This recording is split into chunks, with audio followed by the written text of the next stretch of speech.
grafiteiro. É um pichador, né? Cara meio louco. É um puta anarquista. Deputado. Tem um andarilho aí que anda por aí. Punk anarquista aí, bem. Aposentado. Ou pichador mesmo.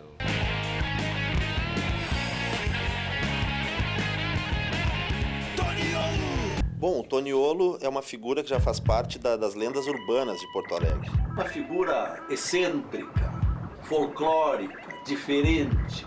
E eu achava, inclusive, como muitas pessoas em Porto Alegre, que o Toniolo é uma figura que não existe. O Toniolo é uma figura irreal.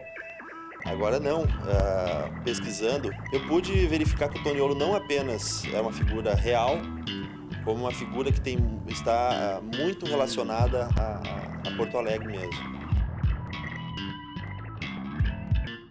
Eu sou o Sérgio José Toniolo, o pichador maior de Porto Alegre, e me tornei pichador depois de velho, com 37 anos, para denunciar as perseguições que eu vinha sofrendo por não permitirem que eu escrevesse em jornal. O Toniolo está associado a um período da ditadura, onde ele entra coisa curiosa, ele mesmo assume, ele é egresso de um meio, ele é policial civil aposentado. Eu comecei em 72 a escrever, estava no auge da ditadura e eles não permitiam que um funcionário público se expressasse através dos jornais, através das colunas do leitor. Inclusive muitos fizeram inquéritos e diziam que não tinha não tinha cometido transgressões disciplinares nenhumas, né? Mas eu respondi assim por baixo na polícia, sem errar, assim, no mínimo uns 70 para mais de 70 para inquéritos por escrever. Eu fazia umas crônicas meia contundentes também contra o sistema e combatia a corrupção na polícia, as coisas assim. E como eu criticava o Conselho Superior de Polícia, que era o órgão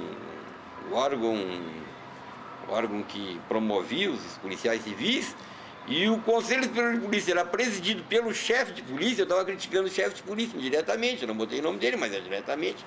E aí o chefe de polícia mandou me tirar a arma, a carteira e mandou eu para casa. E eles não queriam que eu me manifestasse assim, de maneira nenhuma, usando o meu nome, até sugerido, como eu te falei, que usasse outro nome, que eles não iriam se invocar, porque eles aí não iam se invocar, porque mesmo que eles soubessem que era eu, eles não iam se invocar. Mas se eu usasse meu nome, como foi o caso que eu fui aposentado quando me pegaram a primeira vez de licença médica de 6 meses, sem exame médico, sem nada. Não fiz nada, não precisei nem fazer exame. Aqueles exames lá foram tudo já encomendado.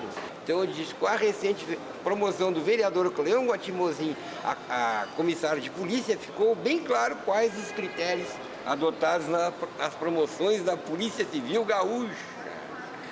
Eu conheci nos fins do ano de 83, início de 84. Eu havia criado na Rádio Guaíba um programa chamado Guaíba Revista, que procurava focalizar coisas diferentes, inusitadas. Em 1982 eu comecei a pichar, porque nesse ano que eu ia concorrer a candidato como deputado estadual. E a convite do Tancredo Neves, inclusive. Arbitrariamente fui barrado de concorrer, né? Aí, como eu fui barrado de concorrer e eu ia concorrer, eu comecei a pichar de forma agressiva. Eu fiz uma crítica, tipo, esse Toniolo aí está enxovalhando a cidade com o que ele escreve. E eu gostaria até de entrevistá-lo, para saber por que ele está fazendo isso. Me ocorreu a ideia de fazer uma pichação, pelo que eu sei, inédita na história da pichação, né?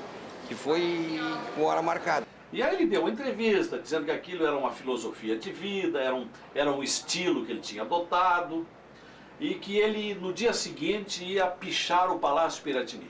Na verdade, em função deste aviso, a Casa Militar, que é responsável pela segurança do governador, tomou medidas cautelares. O pessoal botou um cordão de isolamento da brigada em frente ao Piratini e o Toniolo espertamente incluiu no alerta dele que haveria uma entrevista coletiva. Ele daria uma entrevista coletiva antes na Praça da Matriz. Só que, na verdade, essa entrevista coletiva não era algo megalômano, era simplesmente um expediente para que o pessoal se deslocasse para Praça da Matriz, atenção da Brigada da Imprensa, enquanto ele pudesse agir mais livremente, realmente pichando, né? E depois, no dia, ainda eles entrevistaram o chefe da Casa Militar do Piratini, coronel da Brigada, sei lá, nem me lembro qual. E aí que ele disse que eu não acreditava que eu fosse, mas que se eu fosse eu ia ser preso, porque estava bem policiado. Mas só eles não contavam com a minha astúcia, que eu ia entrar na igreja, nessas alturas eu ia virar católico como nunca, né? E aí eu entrei na igreja e quando chegou na hora marcada sair da igreja, e os brigadianos que veio, uma turma de brigadianos, 7, 8, sei lá, para certamente dizer que eu não podia ir pro lado do Piratini, aí quando eu disse boa tarde, irmãos, eles certamente ficaram constrangidos e pensaram que eu era padre. Aí deixaram passar, embora eu tivesse com roupa normal. Ele não previu o que estaria sendo esperado. E a Brigada Militar estava na espreita. Quando ele chegou lá com o spray, ele foi surpreendido, a Brigada Militar correu, ele quis correr, mas pegaram ele ali na frente do Piratini. Quando eles deram por conta, já era tarde demais, né? Ele tinha conseguido pichar até o L final do Toniolo, né? O O ainda ele conseguiu começar, mas ele ficou borrado porque nessa hora a Brigada pegou ele, né? E quando ele chegou e ia começar a fazer o risco, não chegou a fazer.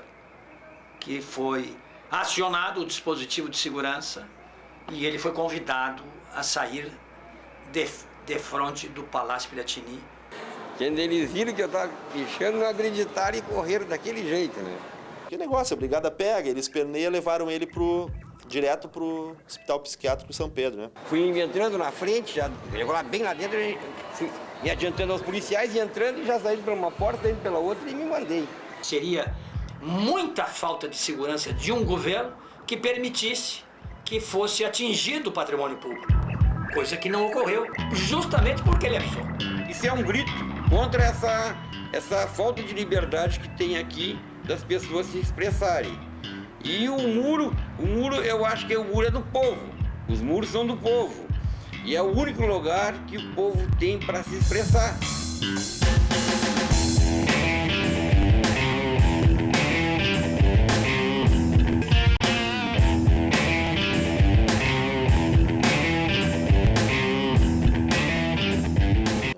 Ele, como eu disse, ele é extremamente inteligente. Porque eu anunciei na imprensa também, né, que eu ia pichar o Palácio do Planalto.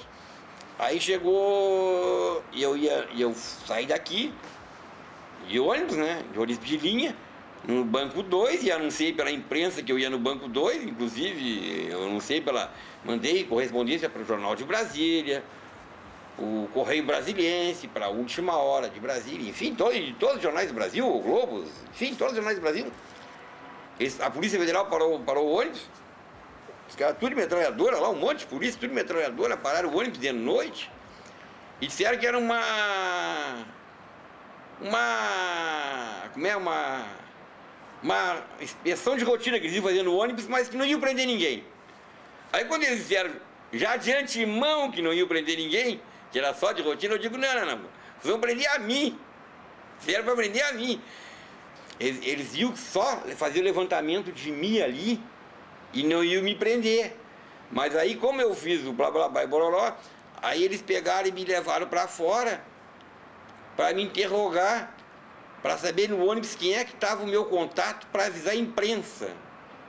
Mas aí, quando eu fui sair para fora, eu cheguei para todo o ônibus, ó, vocês avisem a imprensa que eu estou sendo preso, que eles só me levaram para fora, né?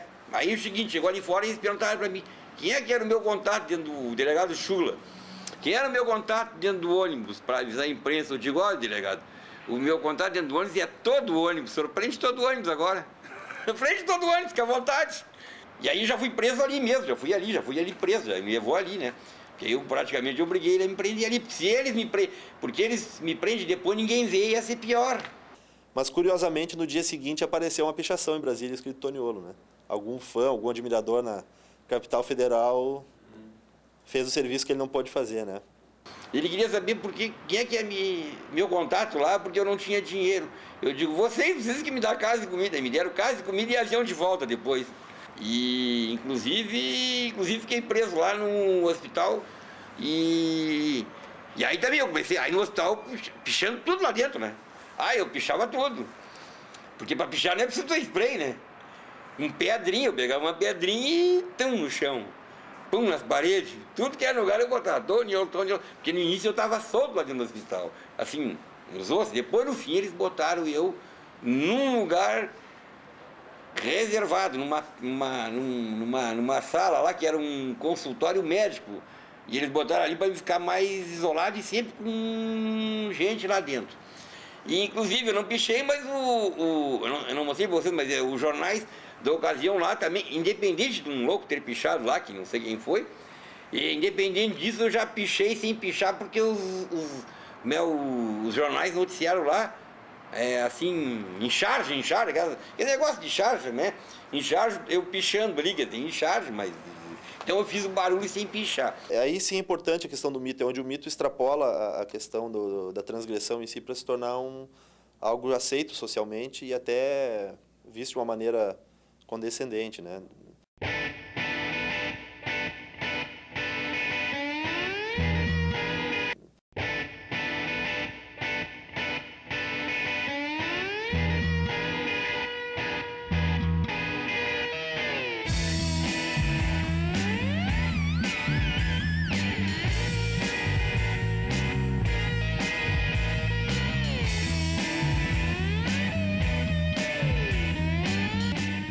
Quando o prefeito Tarso Genro ainda administrava a cidade, no segundo mandato, pouco tempo atrás, o próprio prefeito encaminhou um ofício a um dos secretários, se não me falha a memória, o secretário da SMOV, cobrando providências em relação a essas pichações que estavam, na avaliação do prefeito, em quantidade excessiva, né? Estava onipresente na cidade a pichação Toniolo, numa época, inclusive, que era época eleitoral, né?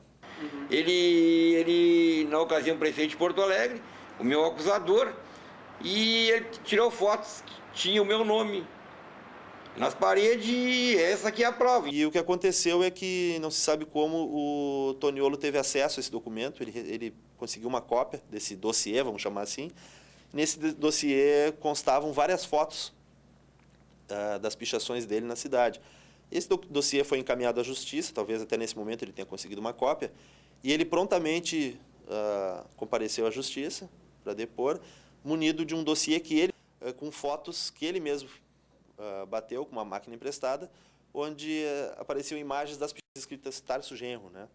Ele foi até a justiça e na hora que ele foi interpelado, ele questionou: olha, só um momentinho, juiz, eu gostaria de saber, afinal, quem é o pichador aqui, porque eu tenho 10 fotos do prefeito Tarso Genro, dizendo aqui, mostrando o meu nome, e eu tenho 10 fotos minhas, onde aparece o nome Tarso Genro na foto.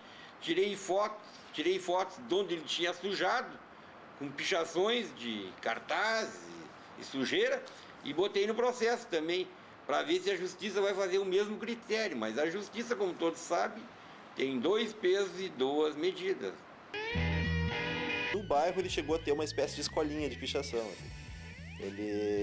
Adolescentes que pichavam, ele regimentava esse pessoal para junto dele, inclusive com algumas dicas que ele usa, ele ensinou para eles, né? Do tipo, não pichar casas, né?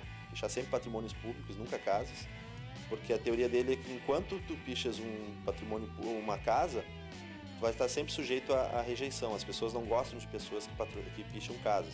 Investir mais em pichação, né, nessas alturas. Porque fazer o que nessas alturas? Como eu disse, eu tenho que continuar pichando.